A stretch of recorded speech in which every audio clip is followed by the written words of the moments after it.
Olá pessoal, no vídeo de hoje nós vamos dar continuidade ao refatoramento do código do Brocode. No primeiro vídeo eu já fiz com vocês a refatoração, observando aspectos estruturais do código, como separação em arquivos, classes e como nós podemos também organizar os métodos. E no vídeo de hoje nós vamos continuar essa refatoração observando aspectos sintáticos, ok? Então, bora lá para o vídeo. Então, pessoal, para nós darmos continuidade a esse refatoramento, nós temos que observar dentro da nossa ferramenta de desenvolvimento um módulo chamado de IntelliSense, ou linter IntelliSense, no qual nós vamos poder observar todas essas mensagens aqui, de recomendação dentro do código, tá? Então esse passo é muito importante e é muito importante que você busque também ativar essa ferramenta dentro da sua unidade, na sua interface de desenvolvimento, Pode ser dentro do Visual Studio, pode ser dentro do VS Code. O importante é que esteja ativado. Por quê? Porque ele vai mostrar para vocês todas essas recomendações aqui, Essas recomendações elas são muito importantes para que você possa construir código, e como você pode melhorar, tá certo? Então é muito importante essas sugestões dadas pelas ferramentas, ok? Quando você observa, você vai ver que a IDE ela vai fazer um apontamento, de onde está tendo alguma ocorrência ou pode ter uma ocorrência de melhoria, tá? Então, por exemplo, aqui nesse arquivo, no meu CPP, eu não tenho nenhuma ocorrência de melhoria, tá tudo ok. Então o código, idealmente, tá, ele tem que ficar assim, sem nenhum destaque, tá certo? Agora, quando eu venho aqui para o meu arquivo gametictactos.cpp, você vai perceber que onde tem esse sublinhado verde é um lugar onde tem uma sugestão, tá, de melhoria, uma possibilidade de melhoria. Então aqui, ele já diz para mim que faça esse tipo, um parâmetro, um ponteiro de parâmetro, Então, o ideal é que seja mudado, esse arquivo aqui para um parâmetro do tipo ponteiro, tá certo? E aí muitas vezes é mudar também o tipo, tá? Então assim, existem várias sugestões, tá certo? Então aqui eu já deixei aberto aqui para vocês observarem que existe uma lista, tá? Então, quando é um problema, de escrita ou até mesmo de lógica, então ele fica aqui indicado, tá? Então é importante observar, por exemplo, nesse caso aqui, ele sugere, utilizar a negação lógica, tá certo? Então ele sugere que você faça modificações nessas condições binárias, tá certo? Então eles fazem várias sugestões para que fique melhor, tanto em termos de legibilidade, tá? Quanto também para prevenir problemas de execução, ou seja, problemas de runtime, ok? E aí tem várias e várias modificações sugeridas aqui, E existem algumas mais simples, como por exemplo, vamos analisar essa do null pointer aqui, Então ele sugere utilizar, no lugar do zero, utilizar um null ptr, tá? Então ele sugere que você remova o zero, e coloque um null pointer. Só que aqui o problema ele vai um pouco mais além, Ele sugere que eu tire o rand e utilize o random, Então eu posso também fazer essa modificação. Um ponto importante também é que eu posso clicar aqui, no caso dessa minha extensão que está instalada no Visual Studio, ele me dá já umas sugestões com um trechinho de código explicando, por que tem essa sugestão e como é que eu posso atualizar, tá? Por exemplo, ele coloca aqui, uma solução que é não compliant, que é essa aqui, e uma solução compliant, que ela vai estar aqui embaixo, compliant solution. Então ele sugere que eu não utilize essas funções do tipo sRand, ou rand para calcular números randômicos, e utilize a função da biblioteca random, tá? Então, dessa forma, eu posso calcular um valor randômico, né, de forma melhor, tá certo? Porque geralmente essas funções aqui, elas vêm da linguagem C, tá? E aí ele sugere que você faça o uso da biblioteca random, que é uma biblioteca nativa do próprio C++, ok? Então, feito isso, existem categorias, tá? Existem categorias de problemas e a ferramenta, né, do IntelliSense, do Linter, ele vai apontar para mim várias categorias diferentes, tá certo? Então, por exemplo, a primeira categoria que eu já mostrei aqui são os problemas de natureza lógica, tá? Então, quando eu tenho aqui um problema de conversão, de comparação, ele vai fazer essa sugestão de que eu posso mudar essas sentenças justamente para poder melhorar a legibilidade ou até mesmo para prevenir problemas de acesso, certo?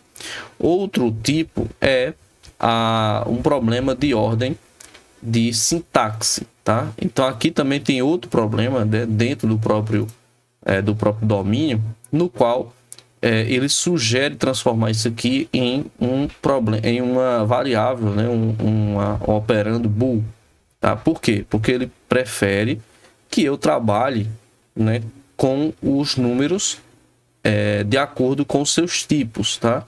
Então, por exemplo, number aqui é um inteiro. Então, eu estou fazendo o quê? Uma comparação booleana, né? Uma operação booleana sobre o número inteiro. Então, isso aqui não é bem visto pelo compilador e ele sugere que eu faça uma alteração, tá certo? É o primeiro tipo.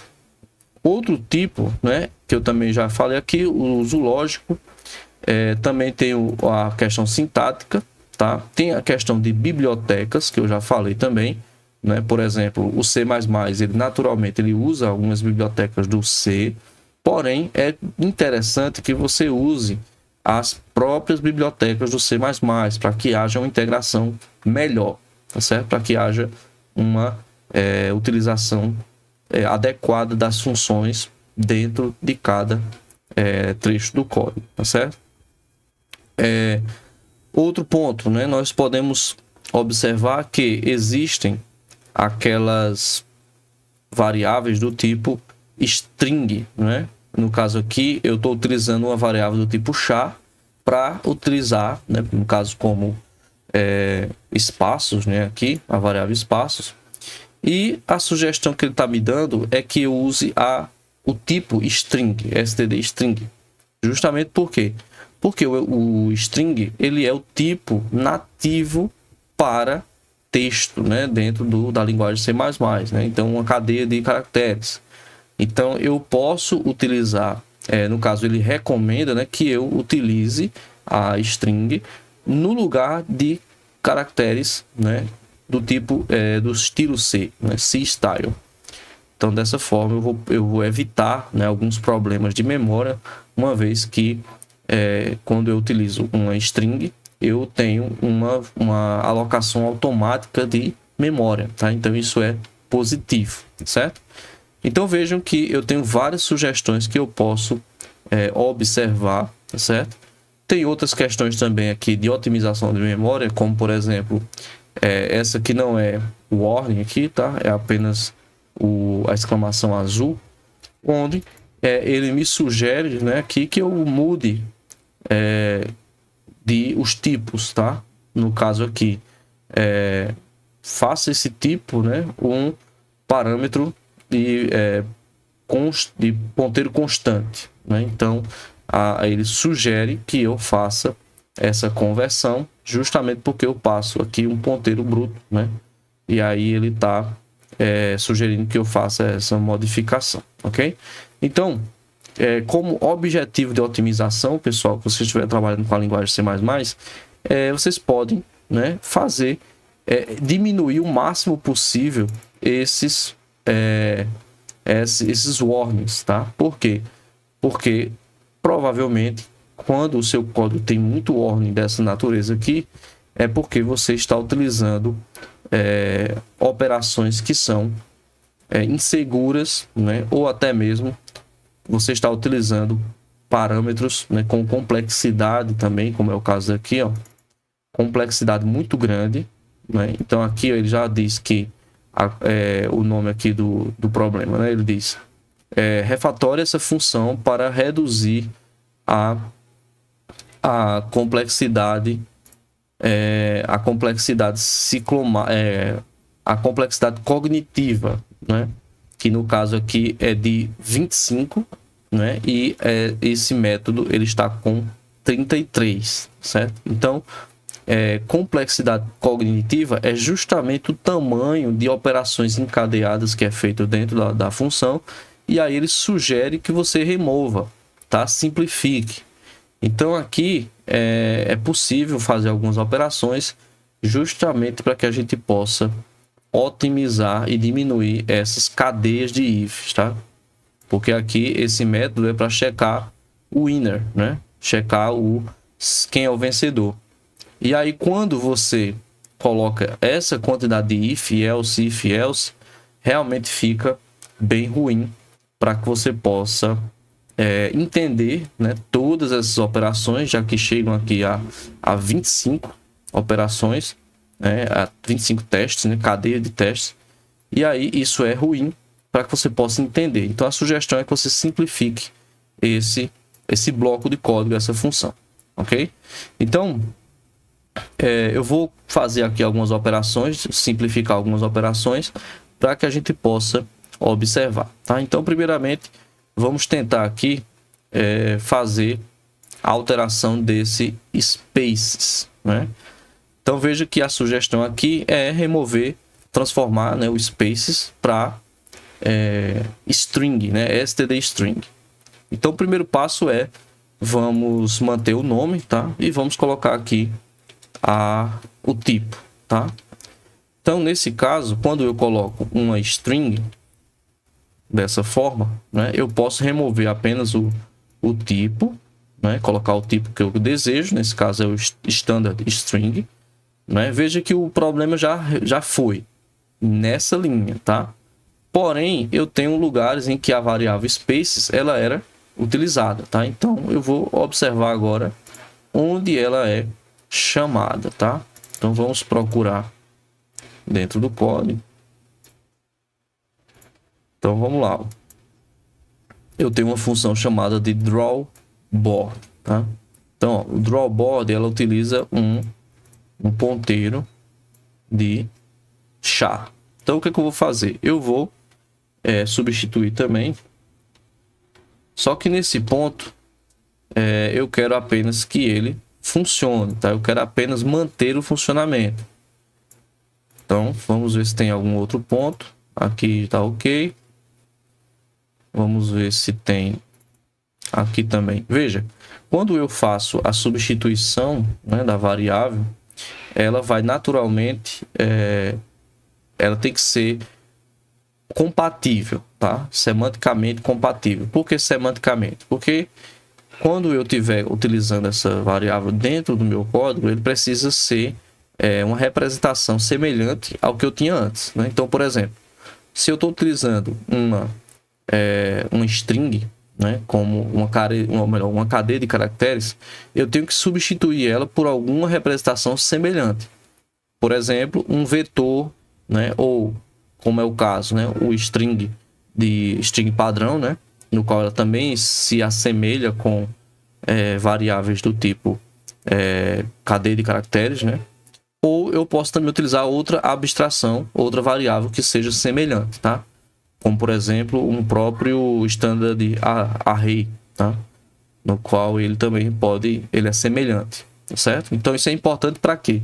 Para que eu mantenha a semântica do código, né? A questão de algoritmo também seja mantida, para que eu não tenha uma propagação tão grande, tá certo? Então vamos lá, vamos procurar em outros casos, tá? Nesse caso aqui eu vou mudar, né, player move para também standard string. E vamos procurar também os outros casos. Aqui na frente eu estou vendo que eu posso ter aqui também. Eu vou ter também outras melhorias, tá? Quando eu tiver operando. Por quê? Nesses casos aqui, o principal, né, da minha operação é justamente permitir que a variável utilizada ela seja mantida, né, íntegra. Porém, existem casos em que a abstração ela não vai ser 100% compatível, né? Então, eu preciso adequar as minhas funções, né? Por exemplo, o string padrão, ele também permite indexação, tá? Então, eu posso indexar a posição de um caractere e aí isso vai permitir que eu compatibilize dentro do meu código, certo? Então, existem casos em que isso não acontece e aí eu preciso adequar, ok? Mas vamos lá, estamos aí no final, só falta um ponto aqui de melhoria, no qual ele está sugerindo uma mudança em computer move, aqui, ó. Então, eu vou colocar standard string também. E não tem mais nenhuma sugestão, né? Vermelhinha aqui. Vamos ver agora o comportamento na compilação. Então, veja que aqui ele já sumiu, né? A sugestão. Já caiu a sugestão. E vamos compilar e vamos ver se funciona, tá? Funcionou. E agora vamos executar para a gente analisar o funcionamento do jogo. Então, ó, vamos jogar aqui. Eu vou jogar na posição número 1. Opa, já vimos aqui que deu um problema, né? Qual é o problema? Ele não preencheu, né? Então, provavelmente ele não está capturando corretamente a referência lá da string que eu substituí, tá? Então, vamos jogar aqui de novo. Ele não vai permitir a utilização. Então, o que é que eu tenho que fazer? Primeiro, a princípio eu vi que ele não está representando, né, o valor do tabuleiro. Então, ele não está printando o valor do tabuleiro. Então, o que é que eu tenho que fazer? Eu preciso fazer uma modificação, provavelmente aqui em drawboard, tá? Também tem isso aqui, ó. Eu substituí apenas lá, né? Eu vou ter que substituir aqui também. Todas as funções, elas não podem utilizar na declaração, né? Simplesmente tem que obedecer aqui o tipo, tá? Eu apaguei demais isso aqui. Vou agora colocar para cá, spaces, ok. Então, ó, elas estão agora consistentes, tá? Tanto aqui nos protótipos das funções, quanto também lá na declaração, tá certo? Isso é importante para que possa ter o funcionamento. Vamos ver se ele vai aceitar e vai funcionar, né? Buildou, ok. E vamos executar. Vamos lá. Posição, número. Vou jogar na 1. Vamos jogar. Também continua, ó, não tá. Continua sem funcionar. Vamos jogar aqui na 5. E vamos jogar na 9. Então ele não está funcionando. Então vamos ver de fato o que está acontecendo. Provavelmente ele não está acessando, né, corretamente a variável, tá? Deve estar tendo algum problema com a variável. Primeiramente, a variável em questão é essa daqui, tá? Spaces. Então o que eu vou fazer? Eu vou identificar aonde eu posso fazer um draw, né? Onde é que está sendo feito o draw, para a gente verificar se está acontecendo corretamente ou não. Então, como é que eu posso fazer um debug, né, nesse caso? Primeiramente, eu tenho que verificar, né, se essa variável está sendo corretamente utilizada. Então, vamos lá, onde é que ela é chamada, né? A drawboard, ela vai estar lá no init, né? Aqui, ó, drawboard spaces. Então, provavelmente ela está não está atualizando, né? Vamos ver aqui se a gente consegue atualizar o conteúdo colocando um X aqui. E vamos ver se ela funciona, se ela está pegando essa variável ou se ela está apagando. Ó, aqui ela está apagando, beleza? Ou melhor, aqui ela está preenchendo a variável, né? Veja que eu modifiquei aqui essa variável global, né? E ela correspondeu aqui. Tudo bem. Então, provavelmente, ela não está aceitando o preenchimento, tá? Então, o que é que eu vou fazer? Eu vou analisar agora onde é que ele preenche, né? Então, aqui funcionou, tá certo? Tá ok. Então, vamos ver aqui em run, certo? Porque como a gente separou, eu tenho o run init e eu tenho o run, né? Então, dentro do run é onde eu vou fazer esses preenchimentos. Então, vamos lá. Primeiro, provavelmente eu estou tendo problema aqui, né, com o player move. Então vamos ver como é que ele está preenchendo. Então, ó, como é que a gente pode fazer um teste, né? Eu posso fazer o seguinte: eu posso preencher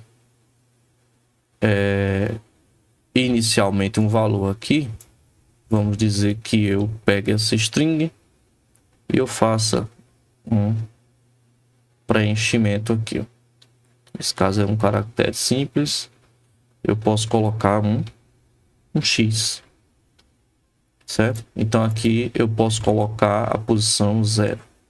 Então qual é a ideia aqui? Eu quero que essa string aqui que eu estou passando como parâmetro, ele realmente preencha a posição e ele tem que corresponder, tá? Se não funcionar, então provavelmente eu tenho um problema aqui na minha função, tá certo? Quando eu substituir, provavelmente ele não está aceitando essa leitura, ok? Então vamos ver como é que está se comportando. Ó, realmente ele não está preenchendo, tá certo? Então ele não está utilizando corretamente a função aqui, ó. Então como é que nós podemos corrigir esse problema? Provavelmente eu preciso passar essa variável aqui como um ponteiro, tá? Justamente para que ele não pegue o valor de uma nova string, né? Mas ele pegue o ponteiro, tá certo? Então, como é que nós podemos fazer isso? Para colocar como ponteiro, eu coloco aqui esse e comercial na frente, tá? E lá na declaração também da função eu coloco o e comercial, ok? Então, dessa forma aqui, eu não estou mais pegando uma nova string, tá certo? Eu vou estar passando apenas a referência, né? Então vamos ver aqui como é que fica se essa execução está correta. Então vou jogar, tá? Então aqui vou jogar na posição número 1. Opa, acho que já pegou, né? Ele já pegou a posição número 1. Vamos colocar aqui na posição número 5. Preencheu também. E por último, a posição número 9. Beleza. Então, ó, ele conseguiu preencher o tabuleiro corretamente, certo? Isso aqui é muito importante. Essa passagem como ponteiro, né? O parâmetro como ponteiro, justamente para evitar que haja uma cópia, né, da string durante a execução, ok? Porém, como a gente viu, ele está tendo problema agora aonde, né? Vamos verificar aqui no run, né? Primeiro ele faz o que? Ele faz um player move aqui, ó. E ele depois faz o que? Ele faz o draw board, ele checa o vencedor, né? E também ele faz um computer move aqui embaixo. Quando ele faz o computer move também precisa ter o que? Passagem como parâmetro de ponteiro, certo? Então eu vou declarar aqui também, ó. Porque o computer move, basicamente ele vai operar sobre a variável space, né? E aí a gente vai ter a operação, né, sobre a mesma string a string pública, né? Ou melhor, a string global, né? A string global, tá certo? Que é essa string que está aqui, ó. Ok? Ok? Então vamos lá, vamos testar. Então, ó, primeiro vou jogar na posição número 1. Ok, ó, olha, o computador já jogou aqui, hein? Já funcionou legal. Vamos agora jogar na posição número 5. 5 não, que eu vou perder. Vamos jogar na 1, 2, 3, 4. Beleza. Olha só, eu vou jogar agora na posição número 4, 5, 6, 7. Olha só, legal. Ele preencheu, né, agora corretamente, ó, tanto o meu jogo quanto o jogo deles, tá certo? O jogo do computador. Então isso é muito importante, por quê? Porque para mover a função, né, ele está utilizando a função Computer Move, tá certo? Então, pessoal, é isso. Eu espero que vocês tenham gostado. Se vocês tiverem alguma dúvida ou alguma sugestão, deixe aí nos comentários e até o próximo vídeo.